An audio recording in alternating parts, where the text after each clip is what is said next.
Hello,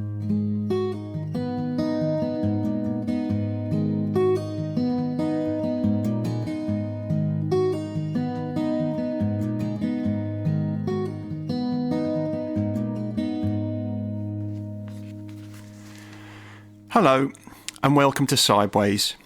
This week, in an episode recorded just before the lockdown, we're looking back at the heady days of our past, where Martin nearly got beaten up in a pub, and we reflect on our very own Live Aid in the mid-1980s. Nostalgia. Why do you hate the Everly Brothers? I don't hate the Everly Brothers.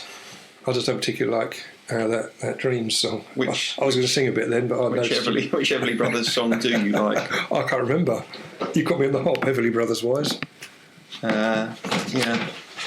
So anyway, we're not. Yeah. That's quite loud. I don't know what's happening there. Hasn't got the echo on, has it? Oh, probably.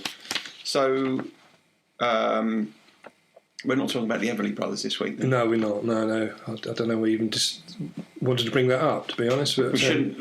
Is this a coronavirus-free episode? It's potentially. It depends when this goes out, but we're just seeing the tightening up, aren't we, outside? Yeah. Of meetings being cancelled. We're having a meeting here, aren't we? We are having a meeting here. We're going against government advice, aren't we? we're anarchists. Although you couldn't really describe this as a large gathering, could you? Not two. Just you, me, and Daisy. Daisy the dog. Yeah, not really. Yeah. No, it's not. But what I did want to talk to you about. Yeah. On a more serious matter. Yes. Nostalgia. Oh, yeah, I remember that. Yeah. I think we mean the times when we weren't in a global pandemic. Yeah, do you remember those? It's like to have been there forever now, doesn't it? I think we all spend a lot of time looking back, don't we? Seeing things. We see things as better in the past, don't we? Yeah, definitely. When I quite often find myself. Do you have a particular decade that you go to? Oh, that's your phone. My phone's typical. I'll turn that off. Yeah, you should. Which is what I tell you every single week. I know. And you never listen. I'm just so popular. Do you have is there a particular decade you find yourself going back to when you are nostalging? Yes, probably late 70s. Late 70s, early 80s, I'd say. Yeah, I always find myself back in the 80s. Yeah, I think that I think it's that glorious period between turning 18 and leaving home. So that period before we've got no real responsibilities. You're grown up as an adult. Yeah. And you're partying all the time. Yeah. Everything seems to be rosy. Yeah. And you've got your parents to look after you and to house you and feed you and clothe you and everything's... And you can just go down the pub. And you could just go down, it didn't do me any harm, did it? No. I literally was in the pub, I think, every single day in those days. Yeah, I remember you did have quite a... you were quite thirsty, weren't you, at that time? I had thirst on me. But yes, I look back with great fondness to those days, and they always... do you find yourself also always drawn to the same sorts of events? Yes. Yeah, I do. But the reason I wanted to talk about nostalgia is, originally... You worried I was going to put you off, weren't you then? I was, to be honest. I dragged it back on. I'm getting good at this now. I was reading When Saturday Comes. Oh, yes. Which you very kindly set up a subscription for me. I think it's for birthday or for Christmas. And it was... and it's a fantastic read. I don't. They should sponsor us, really, shouldn't they? Even though we never talk about football. No, they haven't got any money, though. no, they haven't. No, they're flat broke, aren't they? Yeah. But I was reading it, and there was a bit in there that was talking about nostalgia in football. Right. Okay, and it said the phrase they used was nostalgia, like all addictions, takes hold slowly. It's a bit weird, isn't it? Nostalgia taking off something. They talk about how they sort of yearned for, when the back pass rule was different, and the change to before you could have three subs, and you could have one, and you get sort of an outfield player had to go in goal all the time. Oh, I love that. Those was fantastic, days. Wasn't it? I'll tell you what I miss about football in the olden days. Yeah. Go on. And I reckon if I gave you 50 guesses. I don't think you get this. Okay, well, I'm going to take none of those chances. Who spill the beans? I miss really muddy pitches. Yeah, I think you're right. When you look back on YouTube, you look back and they've got matches from the 70s and the 80s and stuff. Yeah. Absolute quagmires they were playing. Yeah. And they're absolutely brilliant. I love that. It's made for a much more interesting game. It was a lot slower, wasn't it? Yeah. Because the ball just wasn't moving. But I think the Premier League and that, before big money came along, before Premier League came along, it was. That's yours, isn't it? That's your phone. It's superb. How annoying. Oh right, you've turned it off. Yeah, okay, you haven't stopped recording. No, I haven't. No. This is fragmented. This is going to take a little bit of editing. This will sort you out. Yeah, so going back to the nostalgia, like all addictions, takes hold slowly. It says, first you long for the good things from the past, but gradually you sink into it so deeply you even begin to pine for things that you bitterly despised at the time. The next thing you'll know, you're one of those people who repost social media memes announcing how good the 60s and 70s were, but in reality, kids drowned in garden ponds, had ringworm, and nobody believed them about the Scoutmaster. Oh, hang on, we better not go there. We're not going there. We've got quite a lot of stories about that. We had another day, I reckon, that one, don't you? more part. We can't go into it at the moment, and that's. You're nervous about that all coming out, aren't you? Yes, I am. But okay. Should we draw a discreet veil? We'll deal with that at a later stage. When we're a bit braver. Once we consult their lawyers, I think probably best. But you see, this looking back and discounting the bad stuff that happened in the past and just looking at the good stuff, it really takes hold in recovery. And we filter out. We look back and we can be, as recovery goes on, we can filter out those the horrors the addiction brings. Just for example, I think that for me, I still get it with beer gardens. And I think we've talked about that in the past, haven't we? Yeah, I do. We have. We touched on it, haven't we? But yeah, we have touched on it, and you've said that to me before, and it's one of those things that you've said that I think I don't really. You don't get it? I don't get it. So you explain it to me. Yeah, I will. I'll look at it. Perhaps I can illustrate it. How about that? Yeah, I will. We're going to draw a picture. Not really. That wouldn't work on here, would it? Really, but I'll try and draw a verbal picture. There's a beer garden that backs onto Rochester Castle. Right. Okay, I don't know what the name of the pub is. I can't remember. But it's a lovely setting, and it's out around the back of it, so you can sit out there. And there's no cars going around the road there, and it looks directly out across onto the gardens, then up to the castle. It's a lovely setting. Yeah. And I have to be careful there because I walked past there not that long ago, or last summer, and it looked really inviting. There's a little band playing, a little two-piece band playing there. Yeah. It was a lovely hot sunny day, and it was packed out. And people were having fun, and it could easily have lured me in.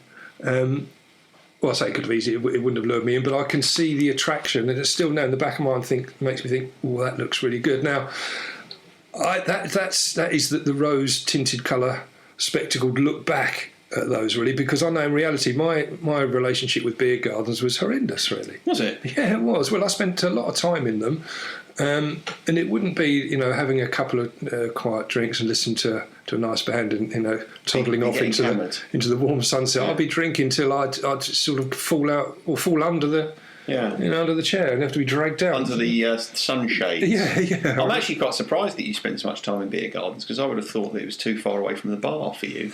It was not normally. It was okay. I'd have two on the go, obviously. Yeah. Oh, okay. Yeah. You have to prepare these. Do you think so? In the height of your drinking, yeah. Do you think you enjoyed drinking in the summer more than drinking in the winter? I think most people feel better in the summer anyway, don't they? Generally, so, yeah. But it was an extra experience, and to be honest, it brings out a lot of people. I think Do you think summer's harder for an alcoholic? No, I don't think. I'd summer in recovery, I mean. Yeah, in recovery. No, I think the seasons are irrelevant, really. The horrors are always there. But the reason I ask is because if you're out on a lovely summer's day and you go past a pub, you see lots of people outside drinking and having fun. Whereas if it's not that sort of weather, in a way, you can perhaps more easily turn a blind eye to what's going on in the pub. Not really, no.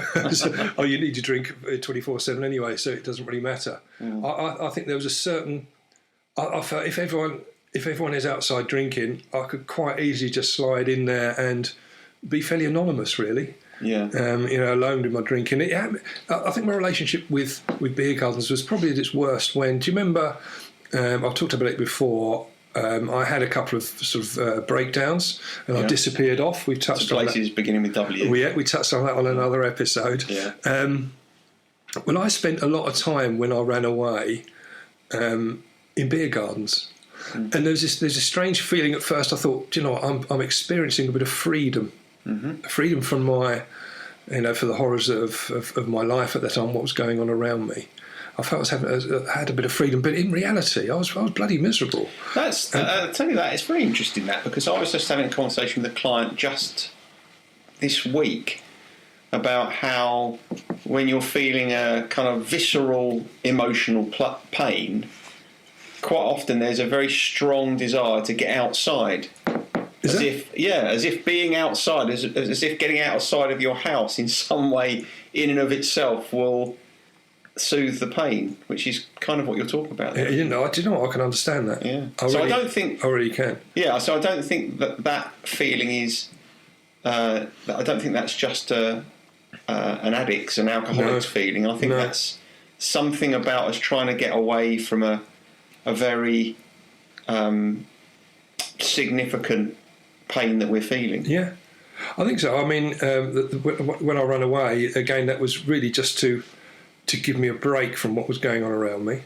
And it meant I could totally immerse myself in drinking. There's absolutely no one there who's going to stop me. I could go to places where I was completely unknown. So, if I went into Maidstone, for example, I'd always be bumping into people who'd be wondering what I'm up to. But further afield, it was easier to sort of disappear, as it were.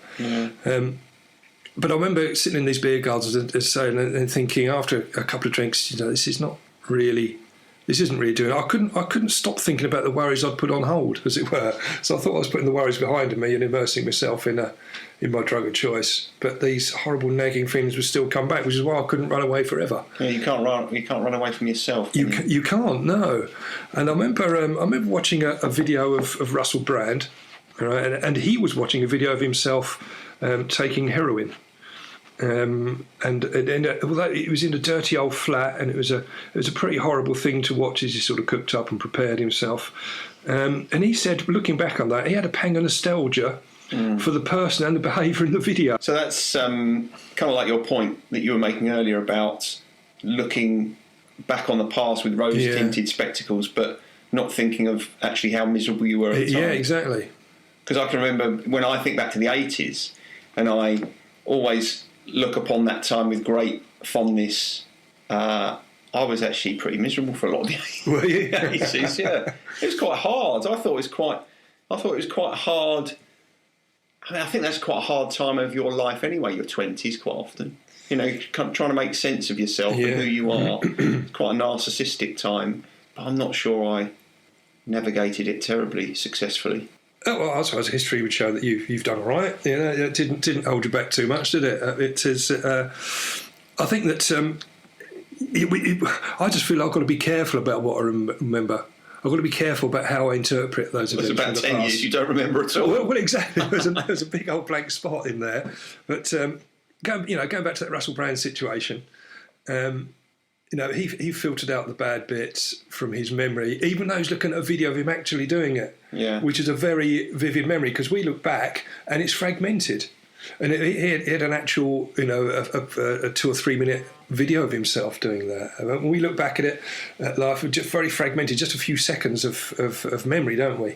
Yeah, I mean, that makes me think about a conversation we were having before a few weeks ago about how it's easy for us to kind of romanticise a destructive part of us. I think we do that. I think there is so you look back at a time when you were off your head all the time on drink or drugs. It is quite easy to romanticise a part of that, because there will have been perhaps an aspect of that persona, an aspect of that part of life that from a distance doesn't perhaps look quite as terrible as it was when you were living it. No, it doesn't. I think certainly with alcohol, there's this bravado that goes around it as well, isn't there? Yeah.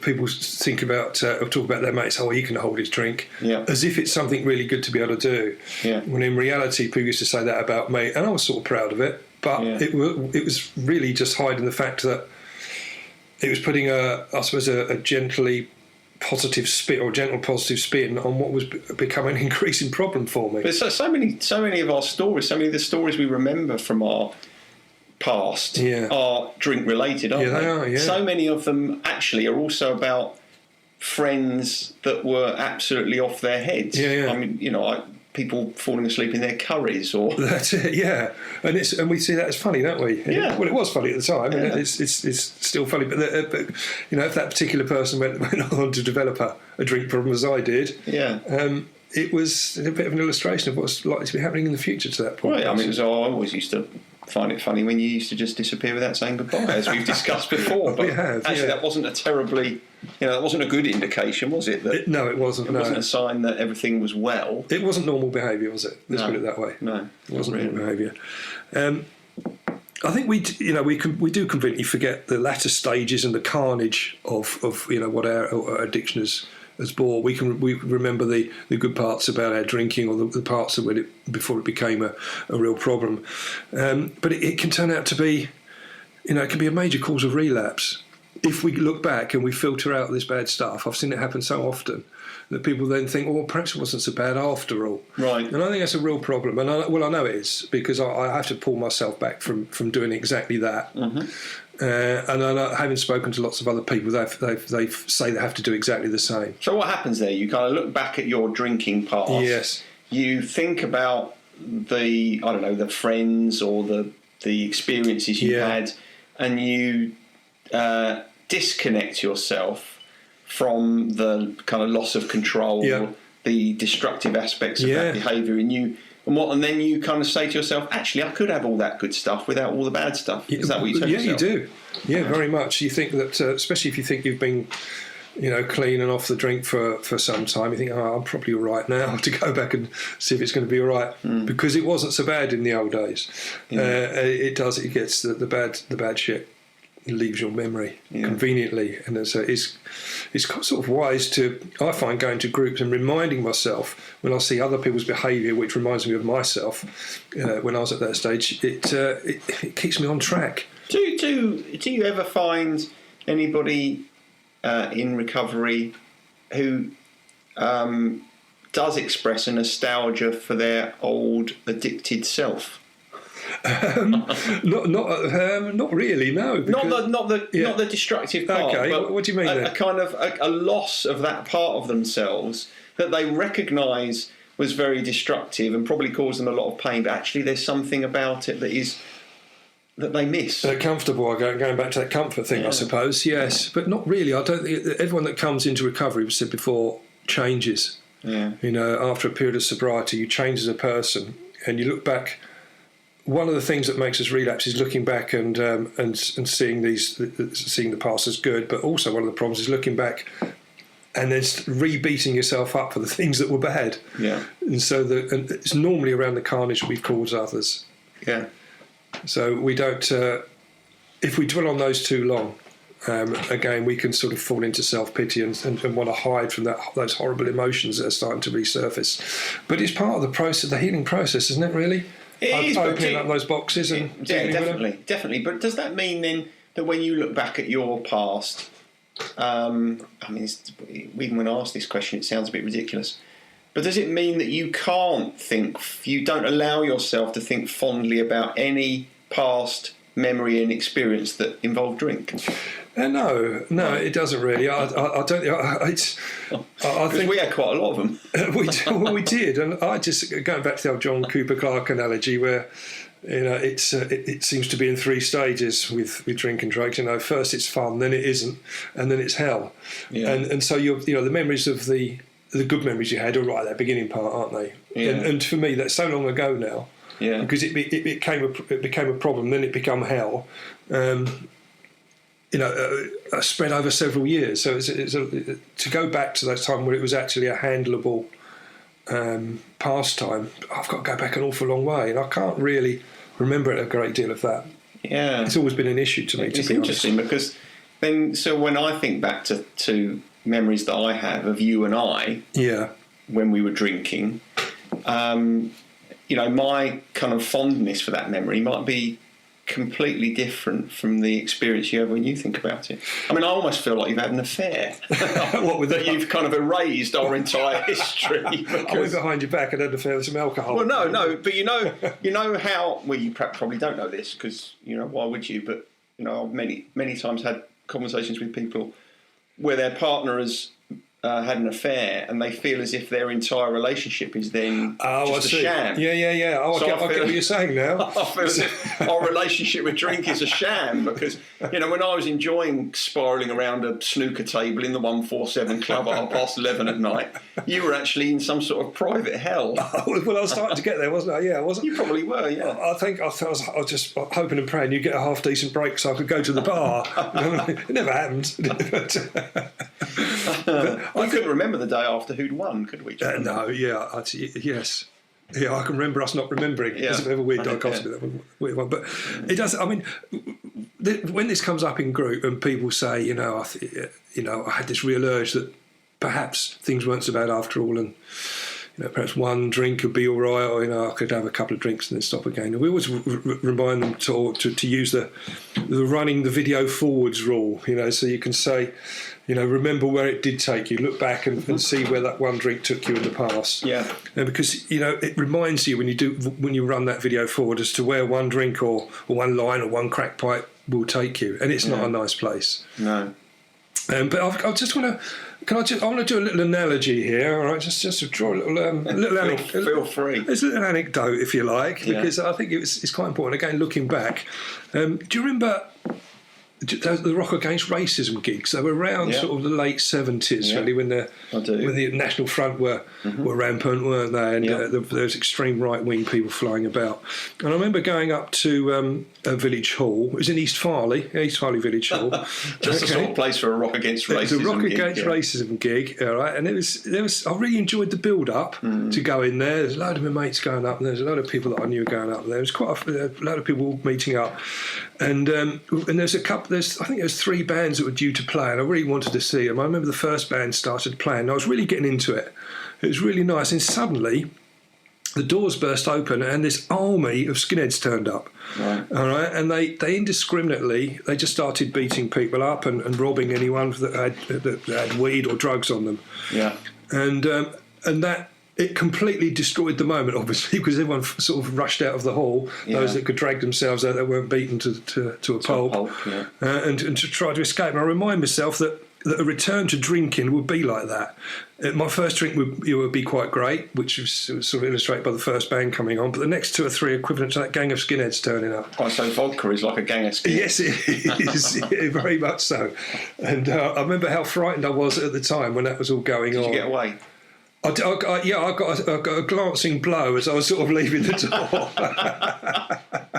But I think it was just it scudded off of someone else. Someone had thrown a punch, and it sort of glanced off someone else and caught me on the back, just behind the ear. I suppose that's where the analogy sort of diverts from real life, doesn't it? Because you got more than a glancing blow from vodka, didn't you? I did, yes. I mean, it really had you down, didn't it? It gave a good by kick. The throat. It was the Mike Tyson, really. It gave you a proper kicking. It did me a proper beating, yeah. But anyway, that's looking back. That's reminded me of around that. Well, it would have been later, wouldn't it? It would have been mid-80s when after Live Aid. Yeah. And do you remember there was a spate of sort of spin-off gigs locally? Yes, yeah. We did some of those, didn't we? Didn't we play Lenham Aid? We did play Lenham Aid, I think, yeah. I think we did several, didn't we? Yeah. We did. I remember playing down at Gillingham and various ones, and I remember... That was good, that Gillingham, that was... Was that Gillingham Aid? The Gillingham Aid. Medway Aid. I don't know what it was, but it was fun, wasn't it? Yeah. And we didn't get paid. Well, no, it was a charity gig. Exactly, yeah, we did it because we were put out the goodness of our hearts. Anyway, that's quite a nostalgic look at those sort of things. Yeah, that's really made me think quite a lot about the past. Yeah. I might go and get out some photos now of the past. Yeah, we'll just start posting those online, I think, so people can see. Ah, that's a good idea. That's a good idea, yeah. Yeah. What, photos of us from the past? Yeah. without drinks in our hands? Without drinks in our hand. Well, I'd have trouble finding one of me without drinks in my hand. I'd have to go back to go back to school days. Those school snaps, with their dodgy haircuts and the silly little grin. But yeah. Oh, great. Anyway, I've run out of notes. I don't know if there's anything else you wanted to add on to the end of that. That's probably it now. We should quit while we're ahead before the virus gets us. Well, this might be our last little recording before the regulations. Before the lockdown. Yeah, before 1984. Before the establishment get hold of us and banish us to our... Although we could try and do some online, couldn't we? Yeah, really? we'll keep going if we can. We will, yeah. We're in these dark days. Well, we can try and do it by Zoom or Skype or whatever we can sort out, I'm sure. All right, well, hopefully I'll see you next week. Well, yeah, either in person or virtually. Or virtually see you. Yeah, cheers. Cheers. So, Bye. Sideways was created by Graham Landy and Martin Pankhurst. If you want to read more about our work, visit grahamlandywellbeing.co.uk/sideways-podcast. You can follow us on Twitter and you can email us. And finally, we want to thank you for listening and ask that if you've enjoyed what you've heard, that you spread the word. And we'll see you next week.